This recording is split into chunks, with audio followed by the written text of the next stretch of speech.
Then the first thing the doctors told me, you are HIV positive. You are also having tuberculosis and you are having cancer as well. And you have to learn to live with it. You have to be strong and live with it if you still want to stay with your children. I said, yes, I will do that. I will do anything to stay for my children. With the love of my children and the families, I will stand. I will come back to life. I kept on encouraging myself. There's nothing good to watch on TV. The barista at my coffee shop spelled my name wrong on my cup. My phone is too big to fit comfortably in my pocket. God damn it. I chipped a nail. Oh no. Oh no. Oh no. Oh no. Oh no. Oh no. Oh no. These are first world problems. Oh no. I can't find my favorite flavor of sparkling water at the grocery store. And I'm just as guilty of having first world problems. I've been frustrated when my phone was dying and I'd forgotten my power bank at an Ed Sheeran concert in Atlanta. And you've heard me complain about Starbucks getting my name wrong on an overcharged paper cup of tall Americano. In this episode, we're going to be dealing with other problems like this one. Should we give our 13-year-old baby girl away to be married to an older man? Or should we keep her here and risk that she will be abducted and turned into a sex slave? That's the kind of stuff that we'll be dealing with in this episode as Susan Laker tells her story. A fair warning, this is a story that can be hard to listen to. It's simply heartbreaking, and with so many graphic details that it's definitely not suitable for children. My name is Palabo. Welcome back to the third and final part of my mini-series from the Acholi Quarter in Kampala, Uganda.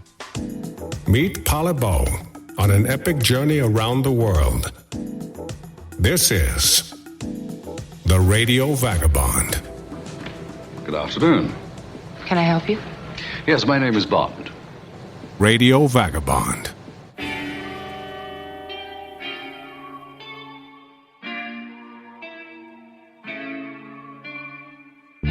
I hope you had a chance to listen to the first two episodes from this part of Uganda, where Susan Laker, a small but mighty woman in her late 30s, took us around. She's the co-founder and leader of the 22 Stars Foundation's work here, helping children and families in need, always with a big smile on her face. This tale is a wild one, full of crazy twists and turns. Before I let Susan start her story, I just want to remind you that Susan didn't grow up speaking English. It was something she learned when she was in her mid to late 20s. So you might want to lean in and listen carefully as she tells her story.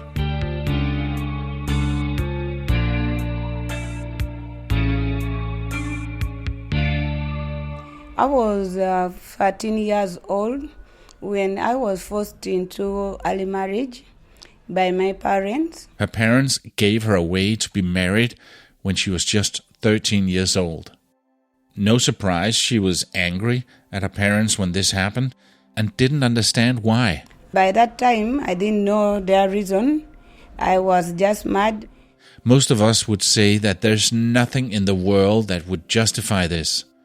But her parents had a very good reason. Later on, realized they did that to protect me from being abducted from the LRA rebels. Yes, the LRA rebels, or the Lord's Resistance Army. It was a rebel group that operated in Uganda and other Central African countries, started by Joseph Kony in 1987. Joseph Kony has been on a murderous rampage that has lasted almost 3 decades, killing thousands and building one of the biggest armies of child soldiers in history. The LRA would typically attack villages at night using guns, machetes, and other weapons. They would kill or maim those who resisted, burn down homes, and loot property. They would then abduct the children. Yeah, they used to abduct all girls, even babies, from their mothers, and they take you all to southern Sudan or to the north of Sudan. The children were forced to march long distances to the LRA bases deep in the bush, and then they were subjected to brutal initiation rituals, during which they were beaten, sometimes with their peers, and forced to kill other children. The abducted children were then trained as soldiers and used to carry out attacks on civilians, other rebel groups and government forces using guns, sticks and pangas, large, heavy, machete-like knives. And then they were also forced to become a soldier, to join the war, to fight the war at the early age using the gun, pangas and sticks for killing. These children were forced to serve as soldiers, porters, waiters and sex slaves. The girls were raped. They are forced to 2-3 men to do whatever they want with them anytime, unwillingly. They used the violent initiation ceremonies to break the children's spirit and force them to commit atrocities. Yeah, they cut off your lips, they cut off your private parts, like the breast. If not, they put the padlock, they tie your lips. The children were often forced to kill or maim their own families or some of the other kids that had been abducted as a way to break their spirit and brainwash them into cutting ties with their former lives. Some are beaten to death, some they chop off their neck. Those who try to escape, they were stoned to death. They were killed. His army has wiped out entire villages and burned houses down with children inside. They're known for cutting off the ears and lips of innocent people as a way to terrify them into submission. In addition to their roles as soldiers, the girls among the abducted children were often forced into sexual slavery and forced marriages. Some of them ended up giving birth. Some of them died giving birth because they were so young. Some of them because they were mistreated. There was no any facility to take care of a pregnant woman. Or some of them got sick and died because there was no medication. No one has suffered more than the children. The State Department says Kony's army has abducted more than 25,000.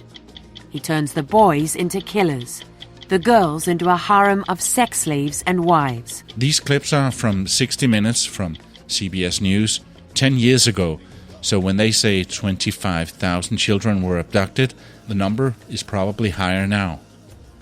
Anyone who didn't know Joseph Kony before this week certainly does now. The Kony 2012 video has drawn almost 100 million hits since it was released last week. In 2012, a campaign video called Kony 2012 from the organization Invisible Children went viral. The video paints Joseph Kony as a crazed killer controlling thousands of child soldiers in Uganda, bringing international attention to the LRA atrocities and Kony's role in them. For 26 years, Kony has been kidnapping children into his rebel group, the LRA. And he forces them to kill their own parents. Jason Russell set out to make Joseph Kony famous. We are going to make Joseph Kony a household name, not to celebrate him, but to bring his crimes to the light. And we are starting this year, 2012. We are targeting 20 of the most diverse and influential culture makers to speak out about Kony and make him famous. Oprah, Mark Zuckerberg, Ryan Seacrest, Bono. And he definitely succeeded at that. However, the campaign and its creator, Jason Russell, was also criticized for oversimplifying the conflict and for promoting inefficient solutions. Critics say it's inaccurate in parts, and it simplifies what's really happening in the hunt for Africa's most wanted man. But that's another thing that I'm not going to go into here. Kony was a self-appointed messiah and said that his government was based on the 10 Commandments. But then he went on to break every one of them. But who is the man, and how did he end up being so cruel? Let's look in the history book. Joseph Kony was born in 1961 in a village in the northern Uganda. He grew up in a Catholic household and was initially drawn to religion, but dropped out of school and joined the rebel group led by a distant relative, Alice Laquena. She had claimed that she had received messages from the Holy Spirit and was leading a rebellion against the Ugandan government. When Laquena's rebellion failed, Coney went on to form his own group, the LRA, in 1987. And like his distant relative, he also claimed to have a hotline to God.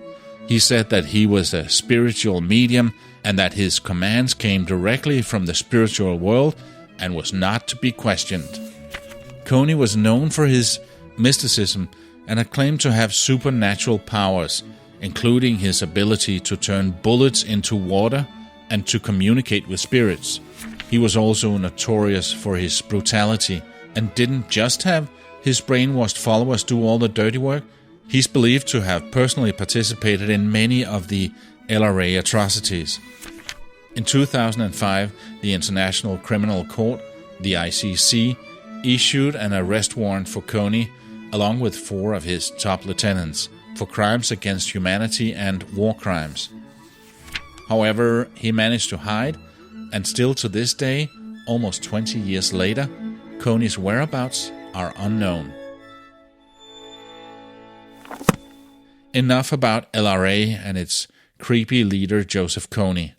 I just wanted you to get a bit of perspective on what Susan's parents were trying to save her from when they gave her away for early marriage at the age of just 13. So that's why they gave me into early marriage to an army man for protection. It's so hard to wrap your head around. What a choice for parents to make. Should we keep our child here with the risk that the brutal LRA rebels will take her and turn her into a sex slave? Or maybe cut off her lips and private parts? Or stone her to death? And maybe brainwash her and she will come back here and kill us in our sleep? Or should we give her away to be married to that older soldier who will probably do what he likes, and most likely get her pregnant soon, but might also at least be able to keep her alive? I have no idea if this was what her parents were thinking at the time. I can only speculate, because this is so far away from any of us have even thought about having to consider. Think about that the next time you get frustrated. I can't decide what to order from the extensive menu at this restaurant. I have too many clothes and not enough closet space. We'll be right back.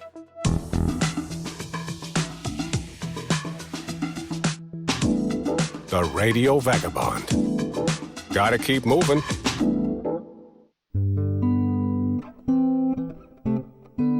You can see pictures, videos, and links and read much more on theradiovagabond.com. You can also send a few lines to Palabo and get featured on the show. Tell him where you are and what you're doing right now as you're listening to these words. Just click on Contact on theradiovagabond.com and fill out the form. So I ended up giving birth to my son at the age of 13. Just before I sat down with Susan to hear her story, I met her son. And we're not talking about a little boy. No, a grown-ass man, taller than me and very handsome. I know that Susan is only in her late 30s, so I'm very surprised to find out that she has a son in his mid-20s. Yeah, the boy you just saw. Yeah, that's why you were wondering how. Yeah, I was wondering because you look so young, and I said, how can you have such a big boy? He's 25, but that's the story. Yeah, that's how I got him. And at the age of 14, I got a miscarriage. I was, I think, 3 months pregnant, and I got a miscarriage because it was so soon and I was so young. And then at the age of 15, approaching 16, I gave birth to my second daughter, who is now 22. Let that sink in. At the age of 13, she was sent off to be married to an older man and had a baby within a year. Straight after that, at the age of 14, she got pregnant again but had a miscarriage. And straight away, again, she got pregnant now for the third time and had her second child at the age of just 15. Basically when she was a child herself. Listen, I don't know a lot about this man, maybe he was a good and kind man that just felt that it was his right because she was his wife and he was providing her with protection. I really don't know more about him than what Susan just told me here. I was just about to ask her when she told me that he suddenly and unexpectedly got sick and died. I didn't know he was sick. I didn't know what he suffered of or anything. He just fell sick mysteriously for 1 week and he passed on. There she was at the age of 16 and a widow with 2 children. So she went home to her parents. So when I returned back home with my children, the war was still going on and there was still no safe place. Who found another soldier for her to marry, for her safety. I was again forced to remarry another soldier for another safety. And shortly after that, she had another baby. At the age of 19, I gave birth to another child. 3 children and 2 husbands, still as a teenager.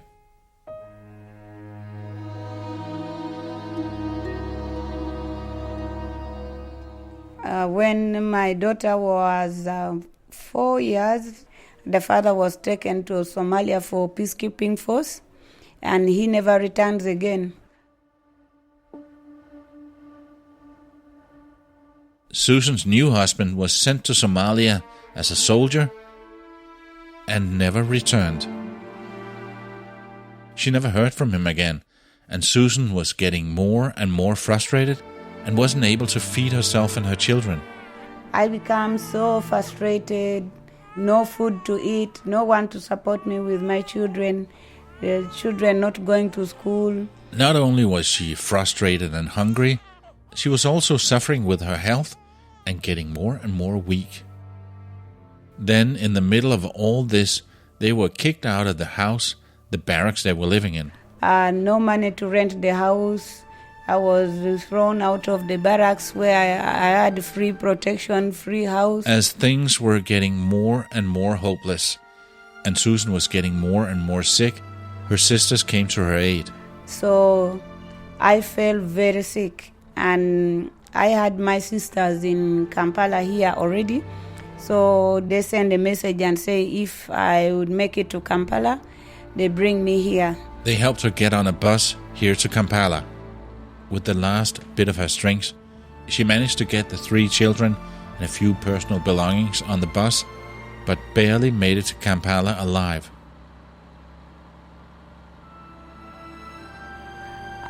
Reaching the next day, I was just lucky to reach Kampala alive because I was so sick, and I reached in Kampala here unconscious.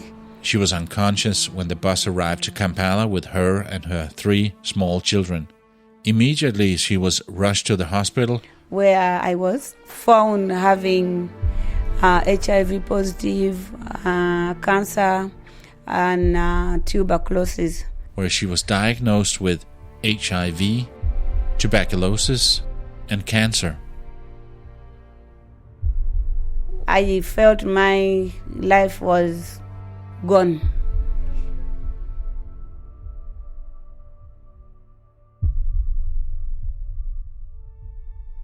This is a lot to take in, I know. So let's just take a short break and give us a few seconds to catch our breath. When we come back, Susan will tell us how she fought her way back and is able to be this remarkable, strong, laughing woman that we met in the latest 2 episodes. Stay with us.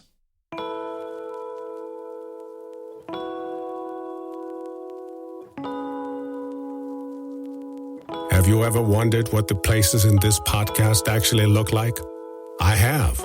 So I started following the Radio Vagabond on Instagram, simply by searching Radio Vagabond. If you want to get involved with the good work that the 22 Stars Foundation is doing helping families in Uganda, go to foundation22stars.org and have a look at what you can do. You can sponsor a child, support emergency needs, or simply make a donation to one of the different programs such as nutrition, microloans, computer lessons, music lessons, or medicine. I've linked to all of this in the notes section of your podcast app and on theradiovagabond.com. This is the Radio Vagabond podcast.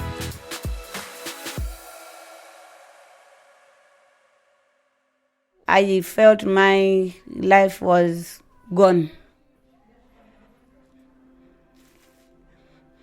And I felt so emotional. I started thinking where my children was going to remain, because my parents were so old now. Up to now, they're so old. They couldn't support me, myself, and there's no way they would support my children. I saw myself sinking. I was dying.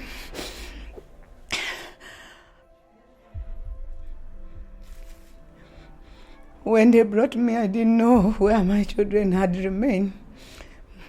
I would think a little bit, but unconscious, it was like a dream. I would dream seeing my children moving on the street. Yeah, so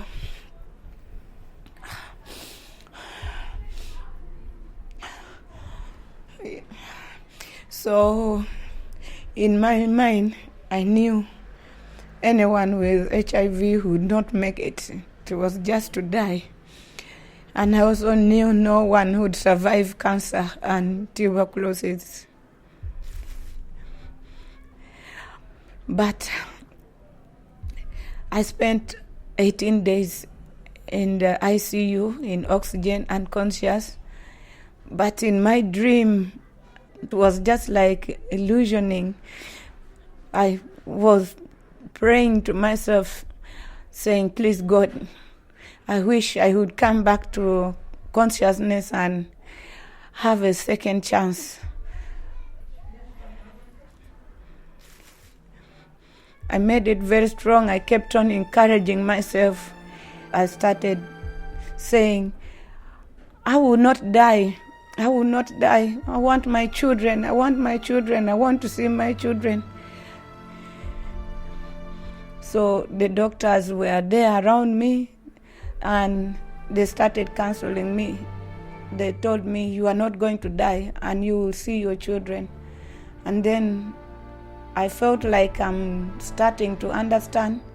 And the moment I understood that my children were not there and I was in a very different place, again I was like collapsing again and going back to unconsciousness.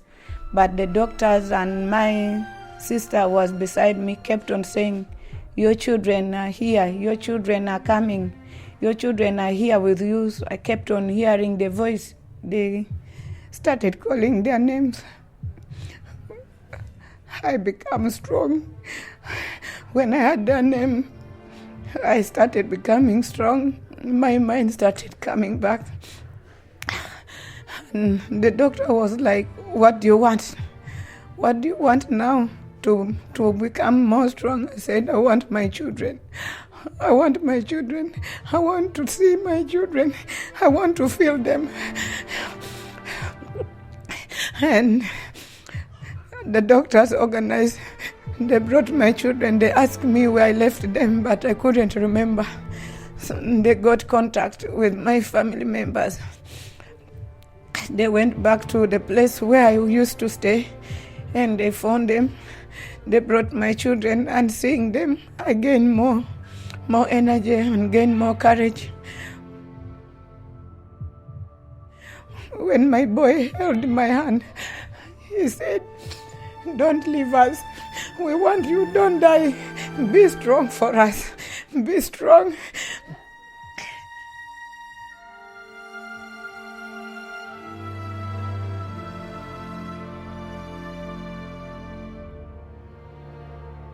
And I encouraged myself. I hugged them. I felt the strength. They put me out of the oxygen. They removed the tube from my nose, and they started feeding me with soup.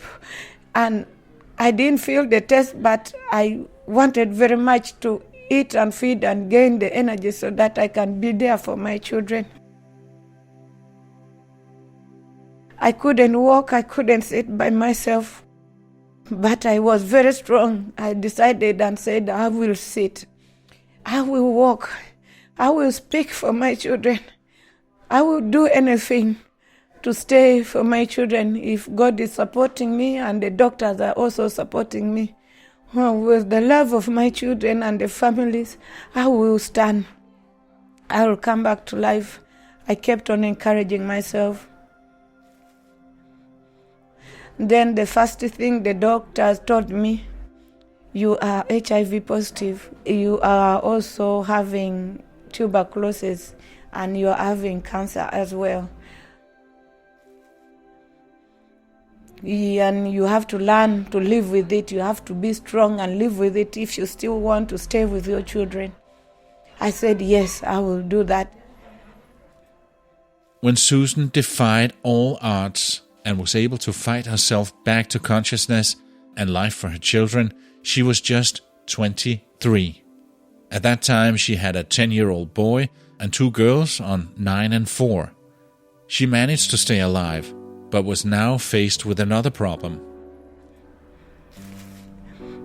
And I asked them, is there any way to get any medication that will keep me live longer and see my children grow?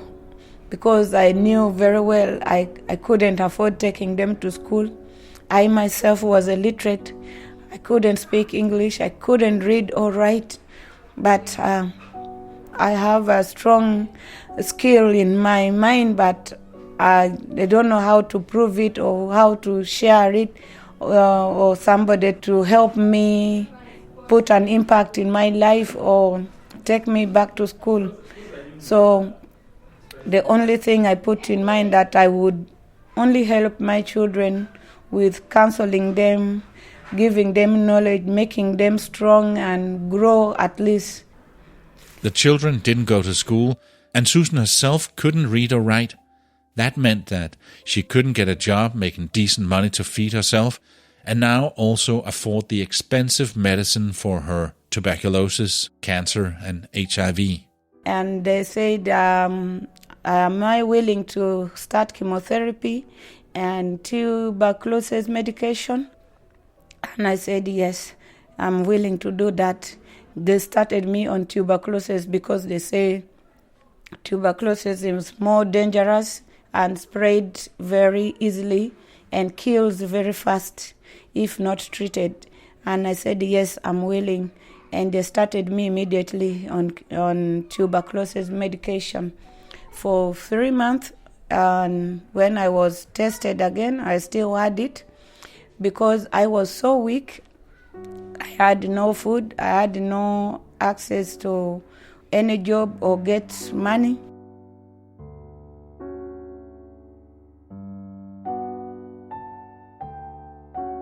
Susan was too weak to work, so she had no other option than to have her children working for her. A 10-year-old, an 8-year-old, and a 5-year-old crushing stones in the stone quarry from early in the morning every day. So I started stone quarry, very weak. Condition forced me because I had nowhere to earn a living or put food on the table. So men go down there and break this rock into medium pieces. As you heard about in the latest episode, this is hard work and poorly paid. And then they bring them out. When they bring them out, and the ladies and children crush them into smaller pieces. They use a lot of energy, lot of time, but they're paid very little. So you have to start working from morning to sunset to at least get 1,000 shillings. It hurts me a lot. I had to come to the stone quarry very early in the morning at 6 with my children. I had to carry them to the stone quarry. The young child was only 5 years old, and Peace was 7 to 8, and Derek was 10. I sat together with them on the stone quarry to encourage them. They crushed the stone. So sometimes Derek made 1,000 shillings a day, and Peace made like 500 shillings. And the young one made like 200 shillings a day. On some days, the 10-year-old boy, Derek, was able to crush enough stones to make 1,000 Ugandan shillings. The 8-year-old girl, Peace, could make 500 shillings, and the little 5-year-old girl around 200 shillings. That's 1,700 shillings, which is not even half a dollar. 41 euro cents or 48 American cents for a long day of hard work from early in the morning. And at 6 in the evening, we left the stone quarry and we bought cooked food for 1,000 shillings, and we saved the 700 for renting the house and keeping it for my transport going back to get medication. When all of this was happening, Susan was on strong medication, and that's not something you should take on an empty stomach. With the less food and the medication was so strong, I kept on relapsing the medication because I used to skip the medication and not take when I'm empty stomach. I couldn't take. And for the third time, I was put on injection, and they provided me with food and milk to drink before taking the medication.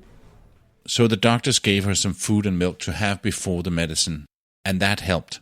After 9 months, she was tuberculosis-free and ready for chemo to fight off her stage 2 cancer. Then after 9 months, they found I was tuberculosis-free, and they started me on cancer chemotherapy, which was also very strong medication, but it was in stage 2. Another 9 months later, she was declared cancer-free too. She also got treated with medicine to keep her HIV virus suppressed. And after 5 years on medication, her CD4 counts showed that the virus was not detected anymore, or it was dormant. I'm glad that after 5 years in good medication, I'm doing very well, and the virus is not detected anymore. They are all dormant. Of course, she still takes her HIV medicine every day, but she's now fully recovered from all 3 deadly diseases, against all odds. I feel I'm living a healthy life. Yeah, though I take my medication every day. I don't skip. That's why I feel I'm living a better life. At this point, we've almost come full circle in the story from where we were when we started the first episode. This was around the time, in 2009, when Susan met Stella for the first time. Previously on the Radio Vagabond. I met Stella in 2009. Stella was here for her internship for international law. She's an international lawyer by profession. So when I met Stella, Stella bought some beads from me as a gift to take to her friends. So when she returns again, I told her, I'm very grateful with the money you bought the beads. With the money, I decided to go back for adult school. That's how I learned my English and learned to read and write, because I wanted to express my feeling to her myself, not somebody to translate for me. So when she asked me what is good and what I wanted, I said I would love her to sponsor other kids to school and to continue supporting me to school so that we can be educated and being told the consequences, the challenges someone faced being in early marriage, being forced into marriage, about chronic diseases, about unwanted pregnancy, how to prevent early pregnancies. I went through this because I was illiterate. No one was there to educate me. My parents are illiterate, so I didn't want this to continue and my children to go through the same. So Stella shares this message with many people at the cruise, and they buy her idea. Then Stella comes back and say, we register children to go to school. I was very happy, and me as well. So my daughter Peace was the first child to be sponsored to school, and we started with 16 students, and now we have grown to 450 children. So I'm very glad. With children going to school, I feel more relief. I feel like I'm forgetting my past, and I see like there's a new generation coming in my life. I see my life is so much improved, so much impact. And with my story, I'm always very happy and willing to share my story so that other people can learn and motivate people about education, and also to share my story, to let them be stigma-free. Also let them know there are very many out there living HIV positive, they are being bullied and they are scared, they run away from medication and lose their life, they leave their children suffer, they don't educate their children or themselves because they know they are dying anytime soon. So I don't want them to be stigmatized and think negative about their life. I want them to think positive and encourage others to live strong and advise the others also, so that our young generation don't get the same problem we went through. Thank you to Susan Laker for sharing her inspiring story. With a lot of willpower and a bit of luck of meeting a Dutch-German woman with a big heart, Stella Romana, at the time when she did, Susan managed to turn life around for herself and for her children. And together, Susan and Stella continue to do the same for many more people in this community. My favorite gift is taking children to school. That would be my best gift in the world.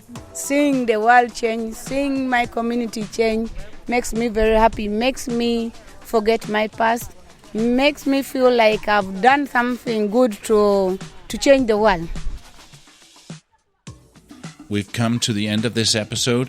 Again, go to foundation22stars.org to see the different ways of supporting. My name is Palabo, and I gotta keep moving. See ya. Radio Vagabond. Produced by radioguru.co.uk. I don't know where you get the strength. You are an amazing person, and everything you do here, despite of everything that you've been through. So thank you so much for sharing. Thank you. Thank you. I love to share.